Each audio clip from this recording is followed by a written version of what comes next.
প্রিয় দর্শক, আসসালামু আলাইকুম রহমতুল্লাহি বরকাতু। আমি ঢাকা গাজীপুর থেকে ব্রাহ্মণবাড়িয়া চলে আসছি আমার এক কৃষকের জমিতে। এটা তৃতীয় নাম্বার ভিডিও।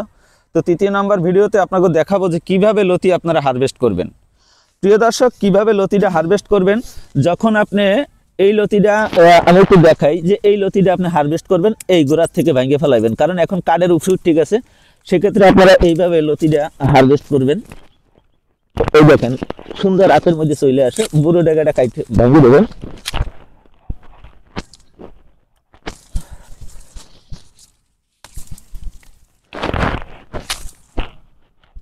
প্রিয় দর্শক, দেখেন আমি লতাগুলো হারভেস্ট করছি। এখন এই লতাটা গোড়া সমান থাকবে, আপনারা একটু ফলো করবেন। এই লতাটার গোড়া সমান থাকবে, গোড়া সমান থাকলে আপনি শুধু জাস্ট পানির ভিতরে এই গোড়াটা এখানে এভাবে একটা ডলা দিবেন। আপনি হাতে যতটুকু পরিমাণ ধরায় এখানে একটা ডলা দিবেন, ডলা দেবেন। এই যে ডলাটা দিবেন এটা অবশ্যই পানির মধ্যে থাকতে হবে। একটা গামলা, বড় গামলার ভিতরে আপনি শুধু গোড়াটা, আর কোনো কিছু লাগবে না, শুধু গোড়াটা আপনি মনে করেন এই পানির মধ্যে নেবেন, নিয়ে শুধু এইভাবে হাত থেকে ডলা দিবেন। ডলা দিলে আপনি মনে করেন যে পালার ভিতরে উড়িয়ে দেবেন। একটা এলাস্টিক হাতে নেবেন, এলাস্টিক, টাকা বান্ডিল করার এলাস্টিক পাওয়া যায়। এলাস্টিকটা সুন্দর এইভাবে হাতের মধ্যে দিয়ে মোড়াইয়ে আপনি বান্ডিলটা থুয়ে দেবেন। তো আজকে আশা করি বুঝতে পারছেন যে কিভাবে লতি হারভেস্ট করা লাগে। দেখেন এই যে গাছটা আছে, এই লতিটা এই দেখেন আমার হাতের মধ্যে আয়ে পড়ছে।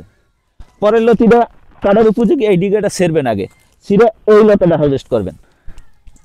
কিভাবে হারভেস্ট করছি এই বিষয়টা আপনাদেরকে জানাই। তো প্রিয় ভাই, আপনার এই গাজীপুর থেকে যে আপনার এখানে আসছি, বা আমার কথার সাথে কাজের কতটুকু মিল পেয়েছেন? 100% ঠিক আছে। আমার যদি মনে হয় যে আমি কিছু রতিরাজ করুম বা রতে করুম, জি, আমার মনে হয় যে মিরাজ ভাইয়ের কাছ থেকে, গাজীপুরের মিরাজ ভাইয়ের কাছ থেকে আনাটাই উত্তম, সবচেয়ে ভালো হবে। আচ্ছা, গত বছর তো যে 2 মাস পরে রতি কাটবে, হে জায়গার মাঝে মিরাজ ভাই মিথ্যা কথা বলে, যে মিরাজ ভাই বলতে পারে যে না 1 মাস 10 দিনে 5 দিনে রতি হারভেস্ট করা যায়, কিন্তু মিরাজ ভাই বলে না, কারণ মিরাজ ভাই ধোঁকাবাজ না। আচ্ছা, যাই হোক, আমার এখানে কোনো লতা পাতা হয়ে যায় মাথায়, এরকমের কোনো লতি পাইছেন? আমি মিথ্যা বলি না, আপনি মিথ্যা বলেন। আপনি তো বলছিলাম যে আপনি একটা কথা বলছিলেন যে আসলে বাড়ি লতিরাজের বৈশিষ্ট্যটা কি। আমি বলছিলাম যে কপালে একটা কালো তিলে থাকবে। প্রিয় দর্শক, যত গাছ আছে 100% আছে, 100% আছে। একটু কাছ থেকে দেখান, কারণ দূর থেকে যেহেতু আসবে না, সেক্ষেত্রে একটু কাছ থেকে দেখান যে তিলাটা কেমনে দেখা যাবে। 100% আছে, 100% এই যে আছে তিলাটা, হ্যাঁ, ওই দেন 100%। শুধু একটা পাতা দেখামো কেন, 100% হাজার হাজার পাতার মাঝে, সব গাছের মাঝে পাতা আছে। এই যে ছোট কচি পাতায় দেখা যায় তিলা। জি জি। আচ্ছা, আমি বলছিলাম যে বাড়ি লতিরাজ অরিজিনাল এক যেটা, এটার কপালে কালো তিলে থাকবে, তাহলে সব গাছেই আপনার তিলে আছে। হয়তো দুই একটা যশোরের জাত আপনি আগে এখানে আমার আগে চারা ছিল, হ্যাঁ। আচ্ছা, আপনি এই যশোরটার আসলে কতদিন পরে লতি পাইছিলেন, বা কেমন আয় ব্যয় হয়েছিল আপনার যশোর থেকে? এটা বলতে গেলে ভাই, যত যশোরে আমি রতি কাটছি, কাটার পরে কাটছি যে আমি 2-2.5 মাস পরে কাটছি, কিন্তু কাটছি যে মানে এত সীমিত। আপনার সাথে আমার পরিচয় হয়েছিল কিভাবে জানি, যশোরের লতিরাজটা ভিডিও পরিচয় ছিল। তারপরে গতবার আপনার পরামর্শ নিছি, নেওয়ার পরে কিছুটা আপনি হয়তো ওই যশোরে কিছুটা লতি পাইছিলেন, আপনার পরামর্শ অনুযায়ী। কিন্তু যশোরে প্রিয় দর্শক, ঘটনা হয়েছিল যে ভাই যশোরের চারা আনার পর আমার ভিডিও সামনে পাইছে পর যশোরে ওরা পরামর্শ দেয় নাই আপনাদের, তাই তো? জি জি, দেয় না, 2 দিন 4 দিন পরে ফোন ধরে না ওরা ঠিক মতন, কিন্তু পরামর্শ আপনারে ভালো দেয় নাই। লাস্টের দিক থেকে আমি পরামর্শ দিয়ে আপনার কিছুটা টাকা হয়তো আয় করে দিছিলাম মনে হয় যে। তো প্রিয় দর্শক, আসলে কৃষক চারা বিক্রি করলে হবে না, একটা কৃষকের কাছে চারা দিলে তার দায়িত্ব থাকতে হয়। সেই দায়িত্বটা থেকে যদি মানুষ বিরত থাকে, তাহলে কৃষকটা কোথায় যাবে?